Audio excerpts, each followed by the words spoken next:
Été 344 avant Jésus-Christ. Un soleil de plomb écrase les plaines de Macédoine. Depuis son trône, à l'extérieur, le roi Philippe II observe ses rayons brûlants se fondre à l'horizon. L'après-midi commence à peine, et avec elle, comme tous les jours, l'habituelle série de courtisans et de poètes venus lui offrir leurs services et chanter ses louanges. Quel ennui! Au loin, le vent soulève un nuage de poussière qui brille à la lumière comme un clin d'œil des dieux. Philippe le sent au plus profond de sa chair. Il n'est pas fait pour les affaires de la cour. Un destin plus glorieux l'appelle en Grèce et peut-être même en Perse. Un avenir de conquête et de victoire.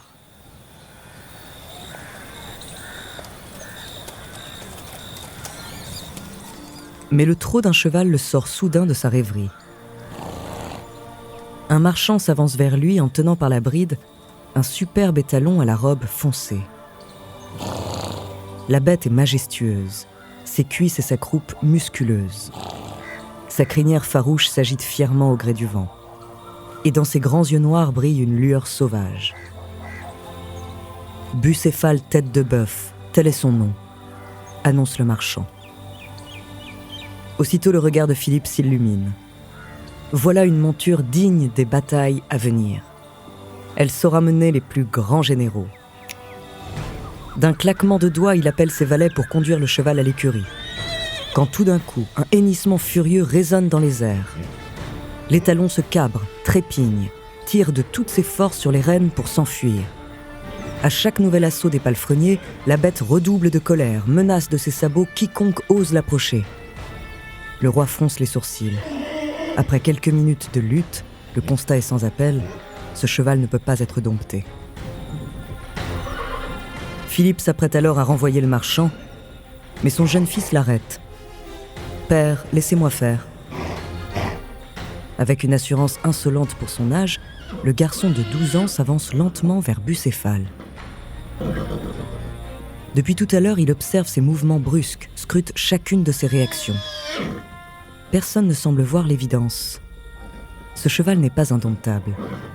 Il a simplement peur. Peur de quoi ? Rétorque son père. Sans répondre, le garçon s'approche tout près de la bouche de l'animal. Son souffle est profond mais saccadé. Son pelage est saisi de légers tremblements. Il plonge son regard dans le sien, prend les rênes et le tourne face au soleil. L'étalon se calme instantanément. Un sourire au coin des lèvres, le garçon lui caresse le flanc, le rassure en lui parlant à l'oreille. Et d'un geste aussi rapide qu'habile, agrippe sa crinière et monte sur son dos. Bucéphale se laisse faire. Il a trouvé son maître. Médusé, le roi observe la scène et l'intelligence de son fils le frappe soudain comme un éclair. Dos au soleil, le cheval avait peur de son ombre. Il suffisait de le tourner pour que la vue de cette silhouette sombre cesse de l'effaroucher. Sa voix résonne alors dans toute la cour. « Mon garçon, la Macédoine est trop petite. Cherche un royaume qui soit digne de toi. » Une parole visionnaire, lancée presque au hasard, car à cet instant précis, Philippe II n'imagine pas une seconde que la renommée de son fils Alexandre éclipsera bientôt la sienne pour les siècles à venir.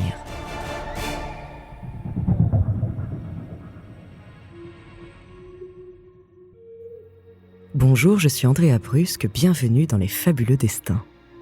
En 4 épisodes, je vais vous raconter l'histoire d'un homme qui fait presque figure de légende. Et pourtant, il a bel et bien existé. Stratège de génie, tyran sanguinaire, conquérant humaniste et visionnaire, ce roi de l'Antiquité a changé la face du monde occidental à jamais, son nom, Alexandre le Grand. De son enfance au palais de Macédoine jusqu'à son accession au trône, découvrez la première partie de son fabuleux destin.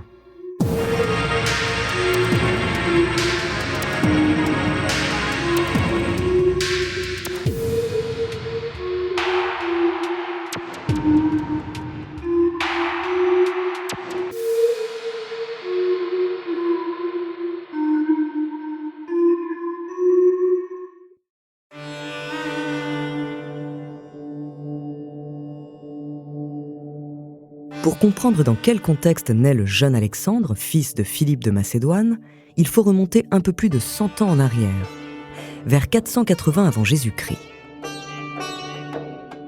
À ce moment-là, le monde méditerranéen est dominé par deux puissances radicalement opposées, les Grecs à l'ouest et les Perses à l'est. L'empire perse est immense et ses ressources quasi limitées. Il est composé de nombreuses provinces aux coutumes et à la culture parfois très différentes, gérées par des seigneurs locaux. Mais tous obéissent à un seul et même homme, le grand roi, qui a une autorité suprême sur son peuple. Le collectif passe avant tout.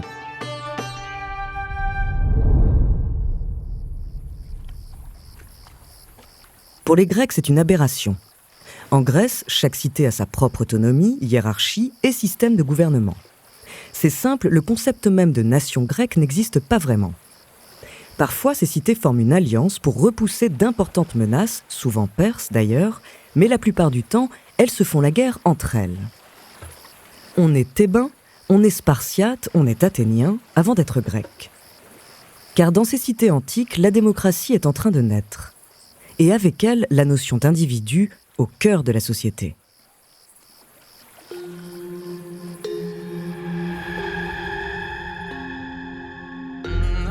Depuis plus de 100 ans, l'Empire perse tente d'envahir la Grèce. Mais les cités helléniques ont su faire front commun et défendre leur territoire au cours de glorieuses batailles. Thermopyles, Platée, Marathon, Salamine. Depuis longtemps, les Grecs rêvent de vengeance sur leurs voisins perses qu'ils détestent, craignent et méprisent en même temps. Seulement, les Grecs ont également un autre voisin beaucoup plus discret, la Macédoine. La Macédoine est une province au nord-est du territoire grec. Ce n'est pas tout à fait la Grèce, mais ses habitants partagent un certain nombre de points communs avec ceux de ces fières cités, dont la langue et les croyances. Ils ont par exemple le droit de participer aux Jeux Olympiques. Or, en moins 359, un homme accède au trône de Macédoine, le roi Philippe II. Philippe a une ambition dévorante. Et il ne va pas tarder à prendre le contrôle intégral de la Grèce. Mais il est loin de se douter que son jeune fils, Alexandre, va pousser la conquête bien plus loin encore.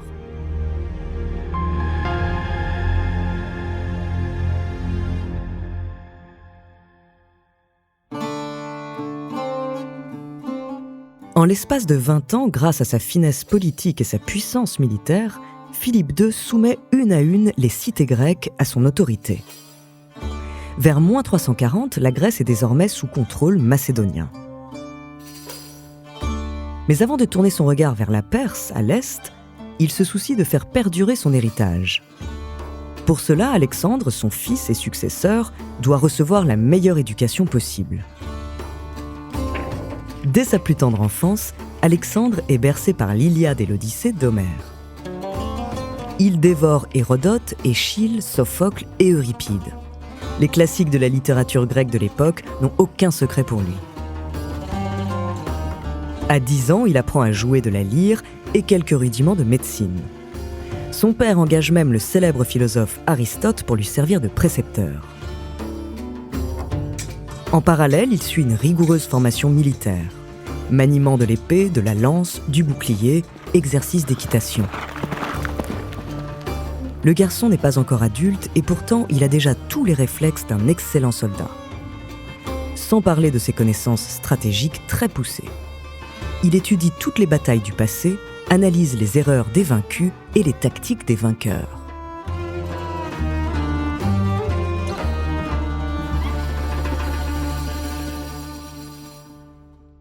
Ce qui lui manque encore, c'est l'expérience. Mais son père lui fait confiance. En moins 339, Philippe confie à son fils son premier commandement militaire, la mission défendre les frontières de Macédoine contre des tribus rebelles. Alors âgé de 17 ans, Alexandre s'en sort à merveille et revient victorieux.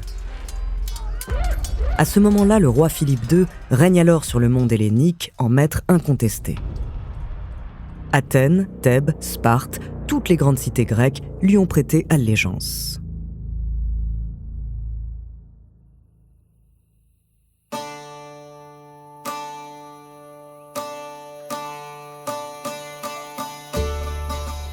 Un soir de l'été -336, pour célébrer le mariage de l'une de ses filles et sa future expédition en Perse, il organise une fête somptueuse dans un amphithéâtre en Macédoine.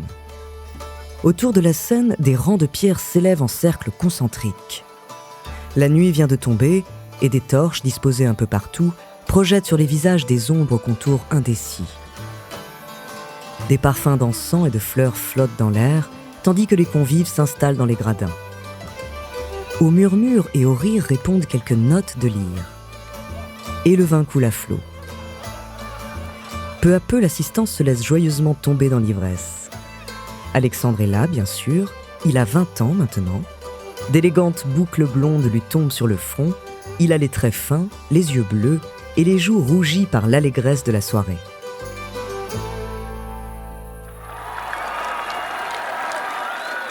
Après quelques heures de festivités, le roi se montre enfin sous les acclamations. Entièrement vêtu de blanc, il s'avance sur la scène, les bras levés en signe de paix. Courtisans, généraux, dignitaires étrangers, tous sont suspendus aux lèvres du monarque.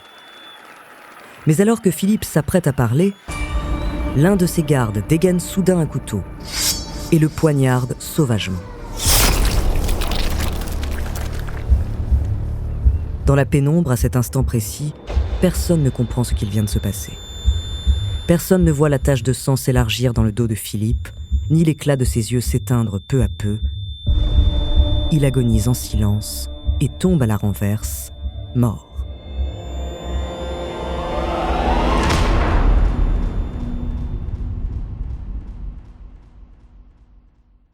Les jours qui suivent, la nouvelle se répand dans toute la Macédoine et la Grèce. Alexandre succède à Philippe sur le trône, mais tout le monde se pose la même question. Ce jeune homme d'à peine 20 ans est-il vraiment digne du pouvoir ? Aussitôt, toutes les cités grecques que Philippe avait su mettre à genoux se rebellent. Elles pensent pouvoir profiter de la jeunesse du nouveau roi pour retrouver leur indépendance. Mais c'était sans compter sur le caractère d'Alexandre. En moins d'1 an, à la tête de l'armée macédonienne, il mate toutes les révoltes d'une main de fer et va même jusqu'à raser entièrement la ville de Thèbes en guise de représailles. Voilà ce qui arrive quand on ose défier Alexandre. Désormais, le message est clair, il faut suivre ou mourir.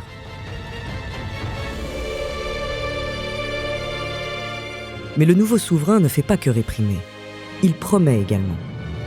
Leur voisin à l'Est connaîtra bientôt le goût de la défaite sur leur propre territoire. Car après avoir établi la stabilité dans le monde grec, Alexandre est maintenant prêt à déferler sur l'Empire perse. Et son ambition n'a aucune limite.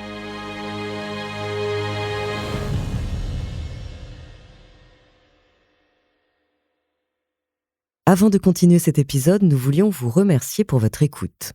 Si vous voulez continuer de nous soutenir, abonnez-vous à la chaîne Bababam Plus sur Apple Podcast. Cela vous permettra une écoute en avant-première et sans interruption. Ou bien écoutez ce message de notre partenaire sans qui ce podcast ne pourrait exister. On se retrouve tout de suite après.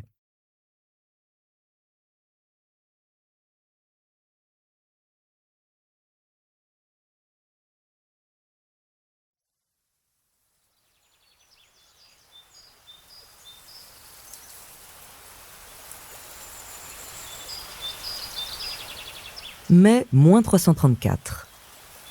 À l'ouest de l'actuelle Turquie, le fleuve du Granique s'écoule paisiblement. Entre les nénuphars, ses eaux laissent entrevoir un fond sableux et peu profond. Il fait doux, c'est le début du printemps. Quelques lézards s'attardent au soleil sur des pierres chaudes. Le vent s'infiltre parmi les roseaux et les fait siffler comme des flûtes. Tout semble calme, ou presque. Car ce petit fleuve est en réalité la porte d'entrée vers toute l'Asie mineure. Et en cette fin d'après-midi, sur ces berges, 2 armées gigantesques se font face. D'un côté, les troupes perses. 10 000 cavaliers et 30 000 fantassins venus de tout l'Empire. Quelques jours plus tôt, Alexandre a traversé le détroit des Dardanelles et a accosté à quelques kilomètres de là. Le fleuve du Granique a donc été choisi comme emplacement stratégique pour lui barrer la route. Les soldats perses sont nombreux, mais désordonnés. Et Alexandre le sait. Il sait aussi qu'à cette heure-là, ils auront le soleil dans les yeux. et il ne s'est pas trompé. Aveuglés par la lumière qui se reflète à la surface de l'eau, les Perses ont du mal à distinguer les bataillons adverses. Ils ne réalisent pas que cette masse d'hommes qui se forme sur l'autre rive est en réalité la force militaire la mieux organisée du monde antique. C'est l'armée grecque et macédonienne d'Alexandre. Au centre, les fantassins, commandés par le général Parménion. Les phalangites en forment la première ligne. Armés de longues lances et de boucliers, ces guerriers surentraînés avancent de façon compacte comme une muraille hérissée de piques. De face, rien ne peut les arrêter. Mais la phalange a un point faible, les flancs.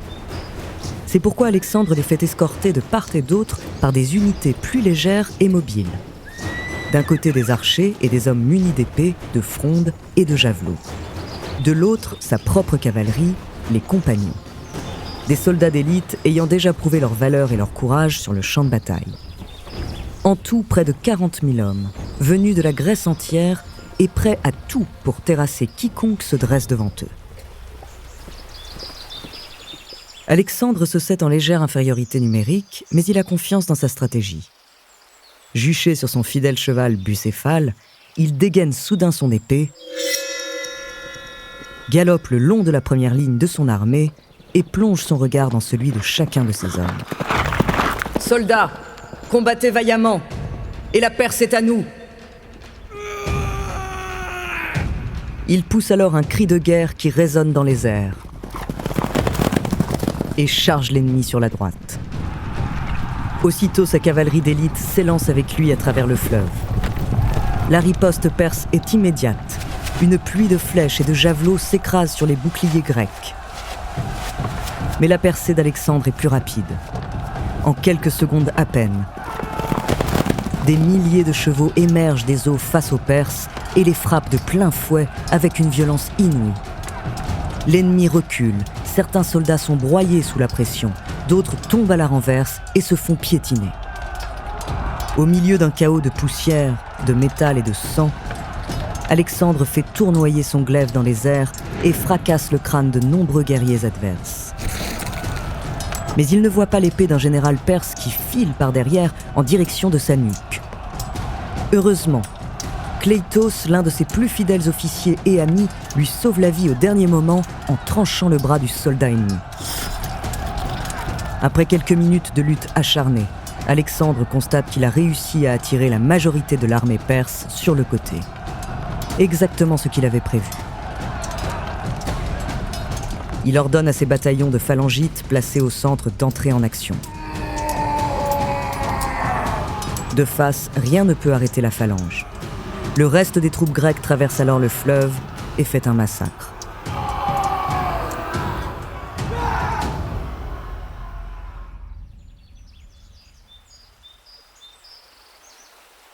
Dispersés, affaiblis, terrorisés par la démonstration de force à laquelle ils viennent d'assister, les soldats perses encore en vie s'enfuient à l'intérieur des terres.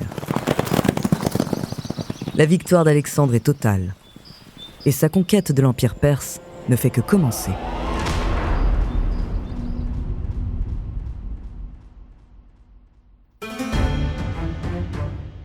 Après la victoire à la bataille du Granique, Alexandre a gagné une chose essentielle, le respect de ses hommes. Désormais, chacun de ses soldats sait que le jeune homme de 22 ans est appelé à un destin glorieux. Et partout où ira leur roi, ils le suivront. Les mois qui suivent, Alexandre et son impressionnante armée s'enfoncent au cœur du territoire perse. Et leur réputation les précède.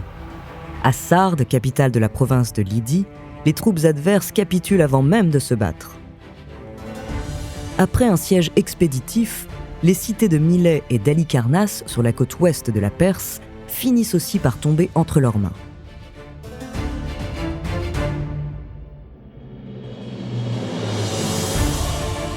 Victoire après victoire, Alexandre continue d'avancer vers l'est, annexant des régions entières, Lycie, Phrygie, Cilicie, Syrie.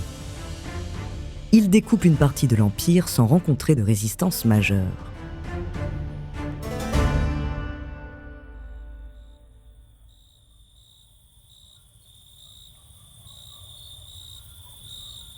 Mais pendant ce temps, les Perses rassemblent leurs forces.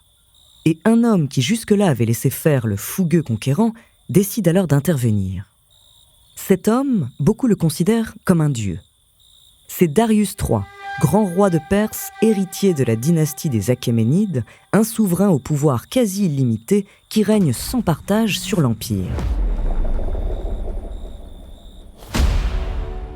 Alors que la fin de l'année -333 approche, Darius veut mettre un terme à l'avancée des Grecs et écraser ce petit roi macédonien aux ambitions démesurées.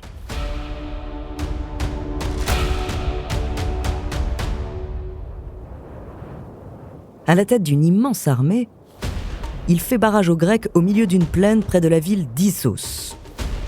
La plaine est étroite, d'un côté la mer, de l'autre les montagnes. Le combat est inéluctable. Darius a rassemblé ses meilleures troupes, les immortels, soldats d'élite réputés invincibles, mais aussi des bataillons de fantassins, une cavalerie lourdement armée et des milliers de mercenaires. Depuis son char royal, à l'arrière, le souverain regarde les rangs adverses se former et un sourire se dessine sur son visage. Ses forces comptent près de 100 000 hommes, plus du double de celles d'Alexandre. De quoi graver au fer rouge dans l'esprit de l'ennemi ce que défier la Perse veut dire. Mais à ce moment précis, Darius ne réalise pas qu'il commet une erreur stratégique de taille, la même que celle qui a permis aux 300 soldats spartiates, 150 ans plus tôt, de tenir face aux armées de son aïeul, Xerxès. Plus le terrain est étroit, et moins le nombre compte.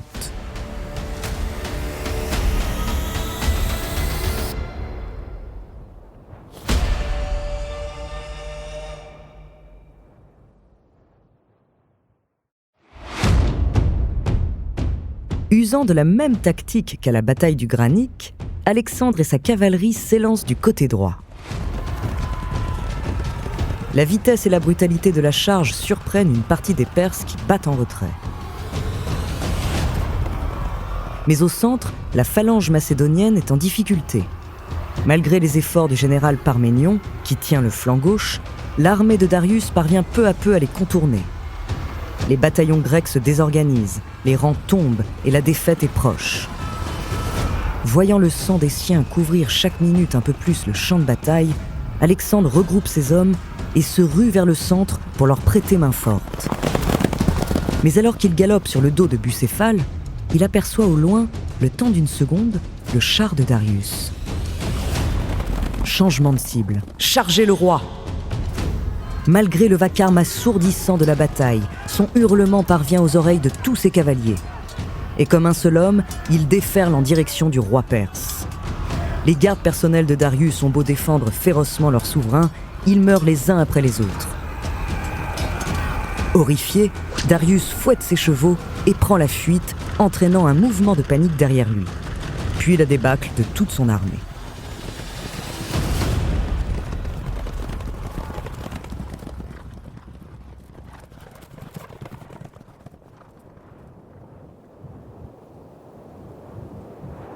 Quelques minutes plus tard, la victoire est acquise. Alexandre a encore gagné.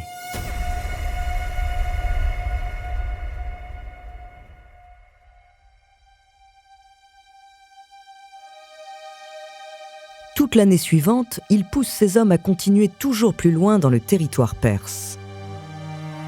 Il longe les côtes syriennes et s'empare des villes portuaires clés afin de s'assurer un contrôle total sur la Méditerranée. Les populations locales qui s'inclinent face à lui ont la vie sauve. Celles qui résistent sont massacrées ou réduites en esclavage. À l'été -332 avant Jésus-Christ, il est désormais maître de la Phénicie, région correspondant au Liban actuel, et il continue de marcher vers le sud. La crainte qu'il inspire sur son passage n'a pas de précédent dans l'histoire de l'Empire. En voyant l'armée grecque traverser ses frontières, le seigneur perse qui règne sur l'Égypte lui livre tout son royaume sans combattre. Alexandre est même proclamé pharaon et reconnu comme le fils d'Amon, dieu des dieux dans la mythologie égyptienne. À l'embouchure du Nil, le jeune conquérant fonde une ville qui porte toujours son nom aujourd'hui, Alexandrie.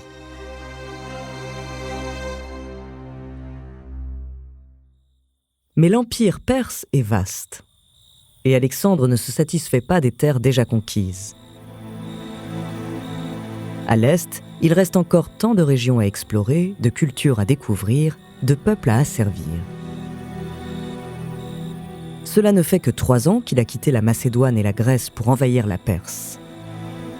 Il est bien trop tôt pour s'arrêter là et rentrer au pays, bien trop tôt pour mettre fin à une conquête qui s'annonce légendaire. Au fond de lui, Alexandre veut plus que ça, bien plus. Il veut inscrire son nom dans l'histoire et faire résonner le récit de ses exploits à travers les siècles à venir. Alors, après sa campagne en Égypte, quand il reçoit une lettre de Darius lui promettant une fortune, la main de sa fille et la moitié de l'Empire perse en échange de la paix, Alexandre la lit attentivement et la jette au feu. Il ne veut pas de la moitié de l'Empire. Il veut le monde entier.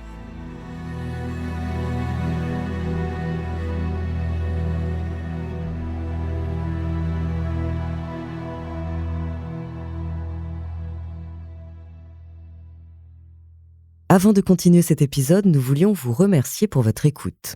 Si vous voulez continuer de nous soutenir, abonnez-vous à la chaîne Bababam Plus sur Apple Podcast. Cela vous permettra une écoute en avant-première et sans interruption. Ou bien écoutez ce message de notre partenaire sans qui ce podcast ne pourrait exister. On se retrouve tout de suite après.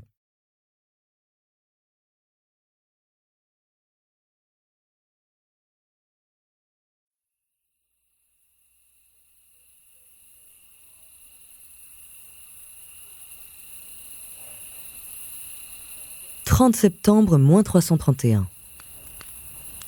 La plaine de Gogamel, à côté de l'actuelle ville irakienne de Mossoul, est plongée dans l'obscurité. Mais au loin, des milliers de flammes brillent dans la nuit comme autant de lucioles. Les feux de camp de l'ennemi. Charriée par le vent, l'odeur de la braise fumante et des herbes sauvages se répand dans les airs jusqu'au bivouac des Grecs. Parmi les fiers guerriers d'Alexandre, personne n'arrive à trouver le sommeil. La peur s'insinue dans l'esprit de chacun. Car à cette heure tardive, des grondements sourds résonnent de l'autre côté de la plaine. Les Perses se tiennent en ordre de bataille. Et vu les bruits qui émanent de leur campement, ils sont venus nombreux, très nombreux, et avec du renfort.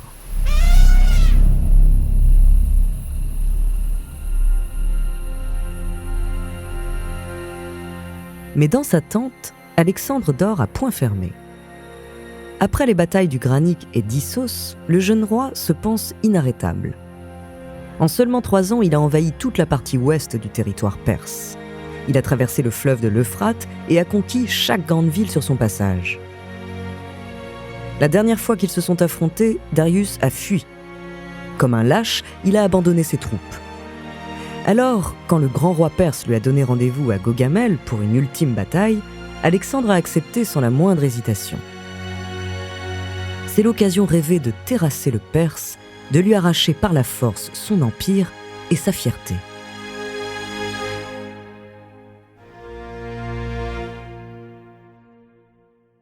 Sauf que cette fois, Darius n'a pas fait les choses à moitié. Contre les 40 000 soldats d'Alexandre, il a littéralement rassemblé l'une des armées les plus colossales de l'histoire de l'Antiquité. 300 000 hommes venus de tout l'Empire. Des Perses, bien sûr, mais aussi des Scythes, des Arméniens, des Cappadociens et même des Indiens. En nombre, ces unités de cavalerie, d'archers et d'infanterie dépassent largement celles des Grecs. Il a des chars par centaines, armés de lames sur les côtés pour trancher les jambes des chevaux adverses. Et puis, un bataillon de 15 éléphants équipés pour la guerre. Le roi perse a aussi appris de sa défaite 2 ans plus tôt à Issos. Cette fois, il a choisi une vaste plaine comme champ de bataille, un terrain propice pour faire parler sa supériorité numérique. Il a fait retirer les cailloux pour faciliter les manœuvres de ses chars et planter des pics de fer dans le sol côté grec pour désorganiser les phalanges.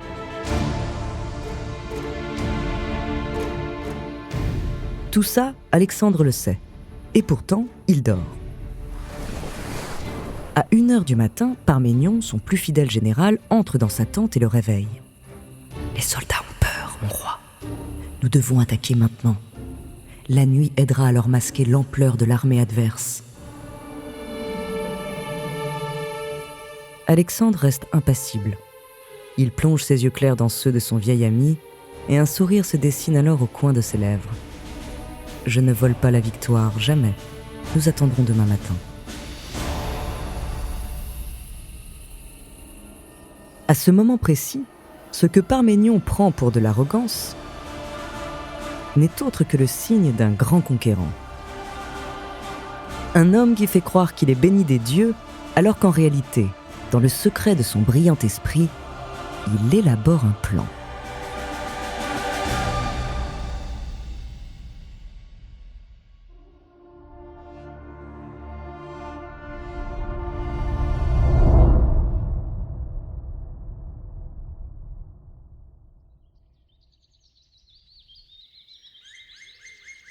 Le 1er octobre, moins 331 avant Jésus-Christ, au petit matin, la bataille de Gaugamel commence. Persuadé que l'ennemi attaquerait la veille au soir, le roi perse a interdit à ses hommes de dormir. Le lendemain, quand les Grecs lancent l'assaut, les troupes de Darius sont déjà épuisées. Un bien maigre avantage pour l'armée d'Alexandre comparé à la supériorité numérique des Perses.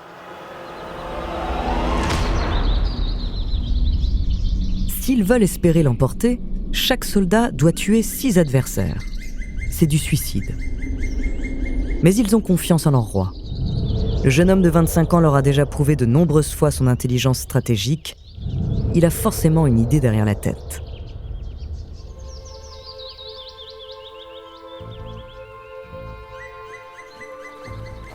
Casqué, armé, le torse couvert d'une cuirasse de bronze et monté sur son fidèle bucéphale, Alexandre mène ses troupes à la bataille. Ses soldats forment une ligne continue de bataillons rangés.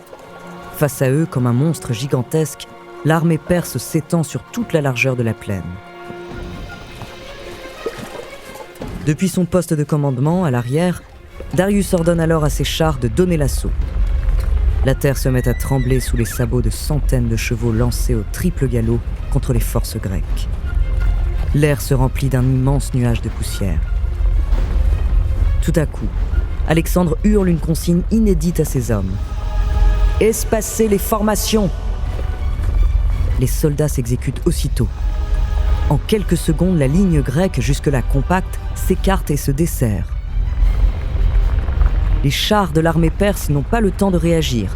Ils s'engouffrent dans les trouées comme dans des souricières et sont transpercés de part et d'autre par des coups de lance. Pendant ce temps, Alexandre continue d'étendre le front et comme à son habitude, il couvre le côté droit.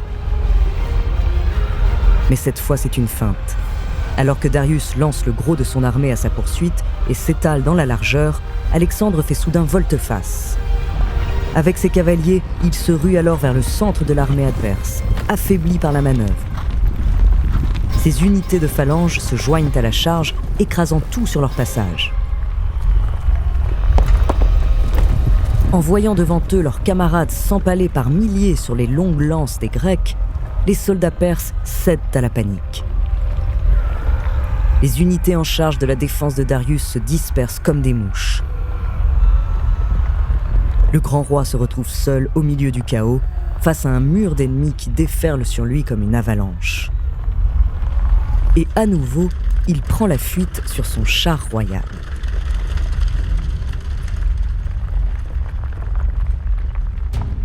Alexandre tente de le poursuivre, mais il apprend que Parménion, son fidèle général, est en danger à l'aile gauche, et il décide de voler à son secours. La nouvelle de la désertion de Darius prend du temps à se répandre, mais après plusieurs heures de combat, l'armée perse démoralisée et désorganisée finit par céder. Une nouvelle fois, les Grecs sortent victorieux d'une bataille qui semblait perdue d'avance.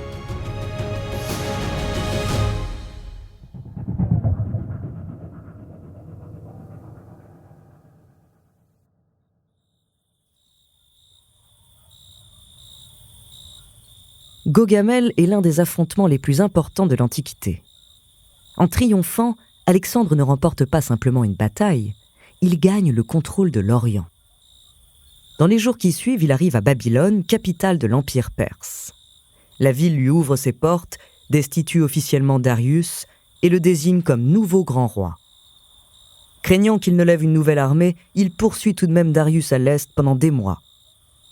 Mais le dernier descendant des Achéménides finit par être assassiné et sa dépouille livrée à Alexandre.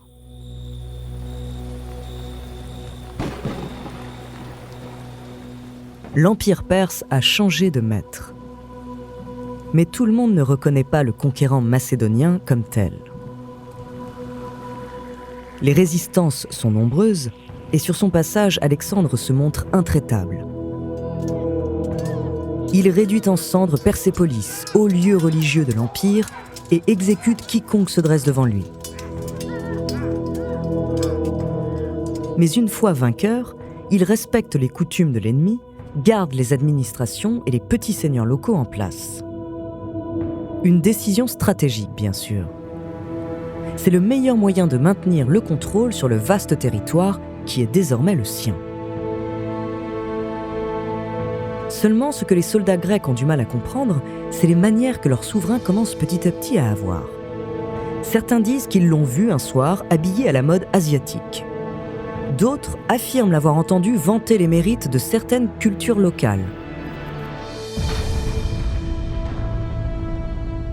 Qu'Alexandre agrandisse son armée en enrôlant des soldats perses dans ses rangs, c'est une décision qui semble rationnelle, même si difficile à accepter. Mais les intégrer jusque dans sa garde rapprochée, parmi ses plus vieux amis, ceux qui lui sont fidèles depuis le début et qui donneraient 100 fois leur vie pour le protéger, c'est inadmissible.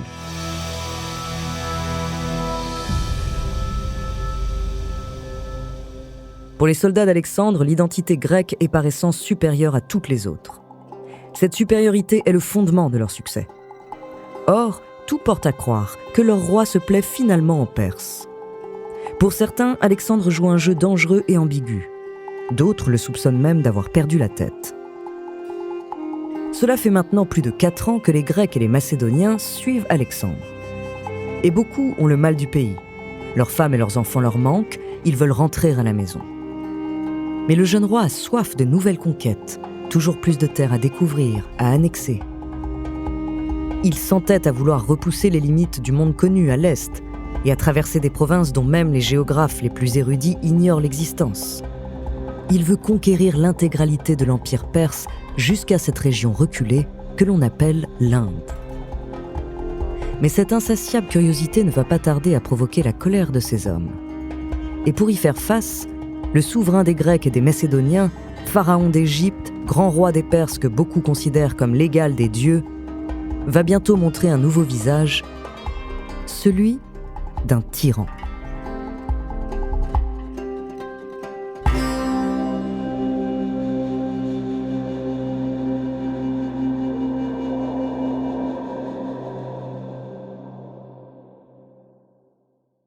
Avant de continuer cet épisode, nous voulions vous remercier pour votre écoute. Si vous voulez continuer de nous soutenir, abonnez-vous à la chaîne Bababam Plus sur Apple Podcast. Cela vous permettra une écoute en avant-première et sans interruption. Ou bien écoutez ce message de notre partenaire sans qui ce podcast ne pourrait exister. On se retrouve tout de suite après.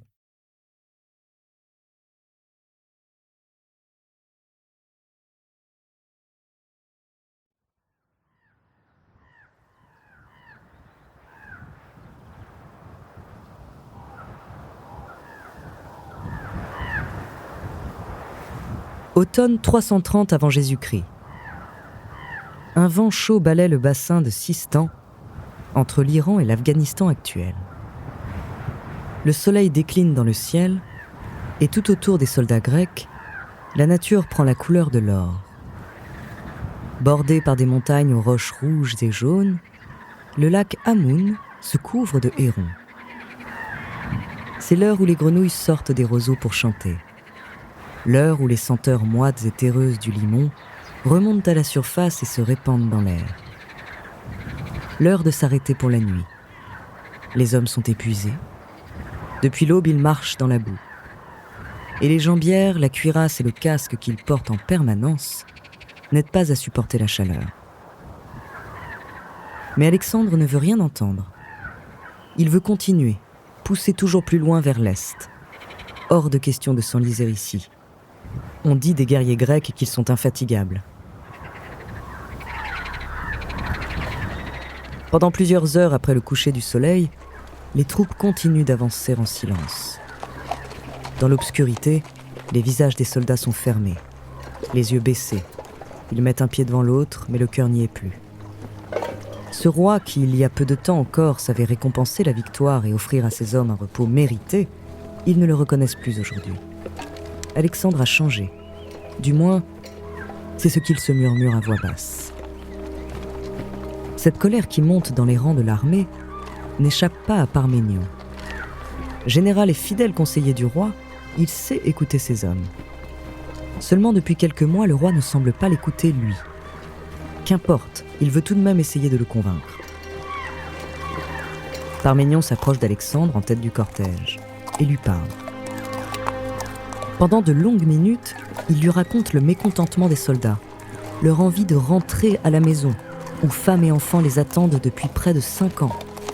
Il lui rappelle les plaines de Macédoine, où les rayons du soleil se fondent à l'horizon, l'odeur des olives fraîches cueillies au petit jour, le cri des chouettes, la nuit et le goût du vin grec.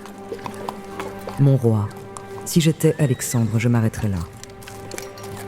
Comme à la veille de la bataille de Gaugamel, Alexandre reste impassible. Il plonge ses yeux clairs dans ceux de son vieil ami, et un sourire se dessine alors au coin de ses lèvres. Moi aussi, si j'étais Parménion.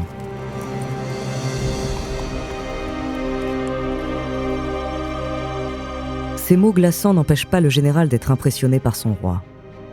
Mais à cet instant précis, ce qu'il voit comme la réponse d'un grand conquérant n'est en réalité que l'arrogance d'un homme qui va bientôt tout perdre.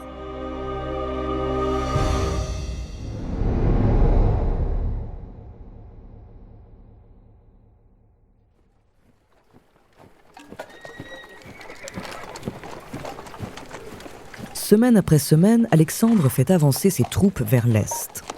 Toujours plus loin, vers l'est. Mais le mécontentement commence à monter dans ses rangs. Les soldats n'ont plus autant confiance en leur roi qu'avant. Certains se mettent même à le regarder de travers, comme s'il défiait son autorité. Ou pire, comme s'il préparait quelque chose. Depuis longtemps, la cour macédonienne est le théâtre de complots, de machinations politiques et de meurtres. Alexandre ne le sait que trop bien, il a vu 6 ans auparavant son père, Philippe, se faire poignarder dans le dos par l'un de ses gardes personnels. Alors il se méfie. Mais la méfiance laisse peu à peu la place à la paranoïa. Un jour, il apprend que certains de ses soldats seraient en train de conspirer contre lui. Ils auraient comme projet de l'assassiner. Et l'un de ses généraux aurait été mis au courant sans révéler le secret, un certain Philotas. Philotas commande avec Alexandre la cavalerie lourde des compagnons, les 1500 cavaliers d'élite qui se sont largement illustrés au cours des batailles précédentes. C'est un homme très respecté dans l'armée que le roi voit désormais comme un opposant potentiel. Alexandre le fait alors immédiatement arrêter, torturer, puis lapider publiquement. Mais Philotas est aussi le fils de Parménion, le plus vieux et fidèle général d'Alexandre. Pour le jeune roi, c'est l'occasion rêvée de se débarrasser aussi de cette figure de la vieille école qui ne cesse de contester ses décisions et dont l'influence grandit chaque jour un peu plus dans ses rangs. Parménion est donc à son tour assassiné sur ordre d'Alexandre, une bien triste récompense pour une vie entière au service du trône macédonien.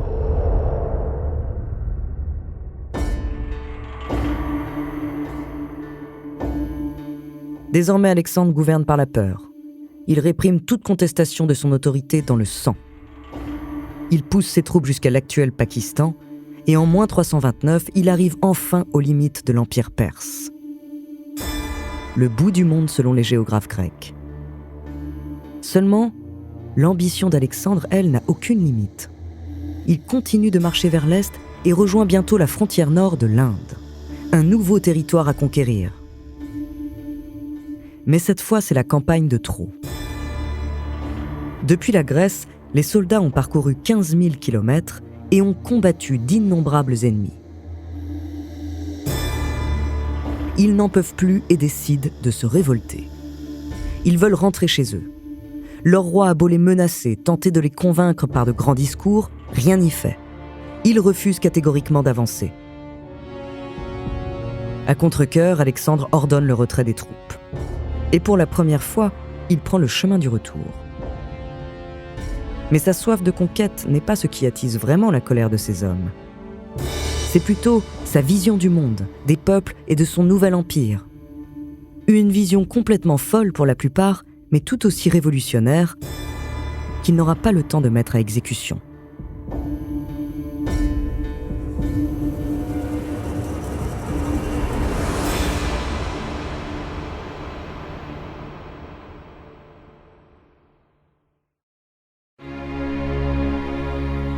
Ces dernières années passées en territoire perse ont beaucoup fait changer Alexandre. À 20 ans, il partait avec son armée dominer cet empire, raser les villes et réduire les populations en esclavage. Il voulait mettre à genoux les Perses, se venger des siècles passés et annexer leurs terres. Mais aujourd'hui, à presque 30 ans, son œuvre lui apparaît très différemment. Après tout, le roi des rois, l'égal des dieux, se doit de bâtir après avoir détruit. Et depuis quelque temps, son rêve a pris une autre tournure. Désormais, Alexandre souhaite diriger un empire en paix, uni sous son autorité. Loin d'imposer le modèle grec et macédonien aux vaincus, il veut unir les deux peuples, les faire fusionner et pour ainsi dire créer un monde universel. Il fait notamment se marier 10 000 de ses hommes à des femmes perses et en épouse deux lui-même. Ce qui a commencé 10 ans plus tôt comme une expédition brutale et sanguinaire est en train de devenir une campagne d'assimilation. Personne avant lui n'avait envisagé la conquête de cette manière. Mais la plupart de ces soldats pensent que leur roi est devenu fou. Ces agissements sont vus comme autant d'insultes à la fierté grecque.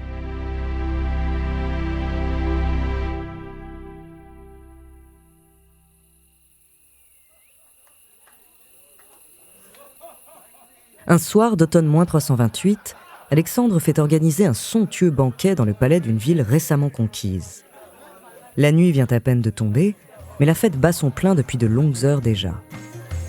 Aux soldats grecs se mêlent des femmes et des musiciens perses. Des danseurs venus des 4 coins de l'Empire dansent à la lumière des torches. Les coupes se vident et se remplissent de vin, et l'ivresse, comme un parfum irrésistible, se transmet de convive en convive. Depuis son trône, Alexandre se laisse compter ses propres exploits, ses victoires, sa grandeur. On le compare à Castor et Pollux, les fils de Zeus, et à Héraclès, dont les 12 travaux semblent peu de choses face à ses conquêtes. Bercé par les flatteries et les vapeurs de l'alcool, le roi commence à s'endormir, quand soudain un homme se lève dans l'assistance et renverse une table. C'est Kleitos, l'un des plus vieux amis d'Alexandre et le frère de la nourrice qui l'a élevé. La gloire du roi est d'abord l'œuvre collective des Grecs et des Macédoniens. Sans nous, Alexandre n'est rien. Son cri traverse la grande salle, et aussitôt le silence se fait. Alexandre se lève et titube jusqu'à lui. « Qu'est-ce que tu viens de dire ?» À cet instant précis, Kleitos aurait dû se prosterner devant son souverain et se répandre en excuses. Mais il n'en fait rien. Ivre de vin et de colère, il reproche à Alexandre sa politique d'union avec les barbares et la mort de Philotas et Parménion. Il lui rappelle aussi qu'il lui a sauvé la vie à la bataille du Granique en tranchant le bras d'un général perse qui s'apprêtait à lui porter un coup fatal. En entendant ces mots, le roi tremble de rage. Son poing se serre. Tandis que Kleitos est évacué de la salle par des frères d'armes, Alexandre fixe son vieil ami d'un œil injecté de sang. Et en le voyant revenir sur ses pas pour poursuivre la dispute, il s'empare d'une javeline et la lance de toutes ses forces dans sa direction. Moins d'une seconde plus tard, la lame transperce la poitrine de Kleitos qui s'effondre sur le sol.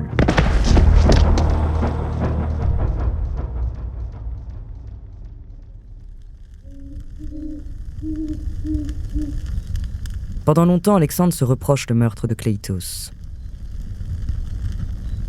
Ses nuits sont hantées par les souvenirs et son âme rongée par le regret. Il repense à Parménion, à Philotas, à tous ceux qui lui étaient fidèles et qui maintenant ne lui obéissent que par crainte d'être à leur tour assassinés.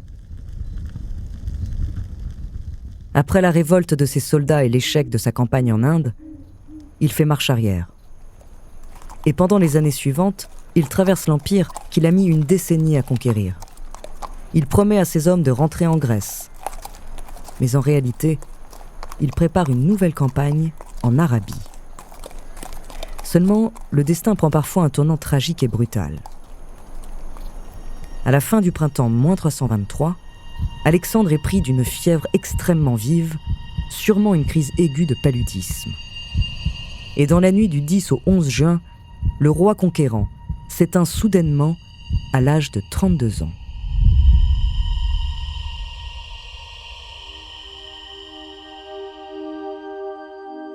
En l'espace de 12 ans, Alexandre a bâti un empire de plus de 5 millions de kilomètres carrés.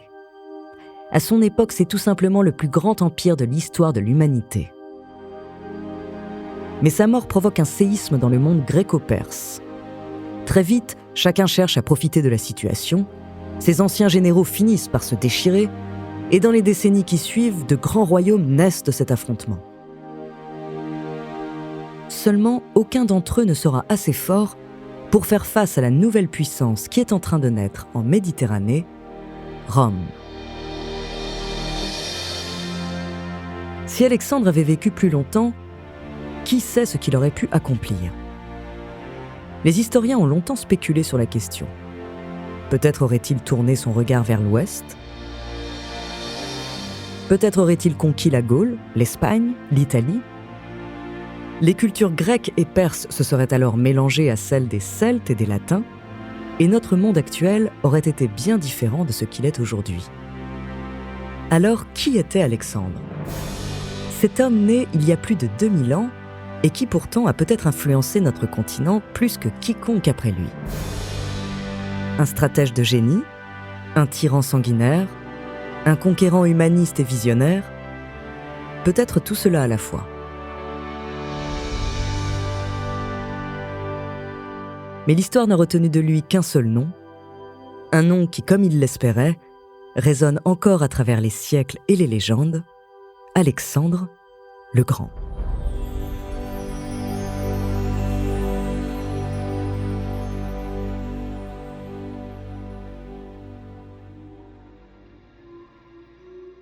Merci d'avoir écouté cet épisode des Fabuleux Destins, écrit par Élie Oliven, réalisé par Célia Brondeau.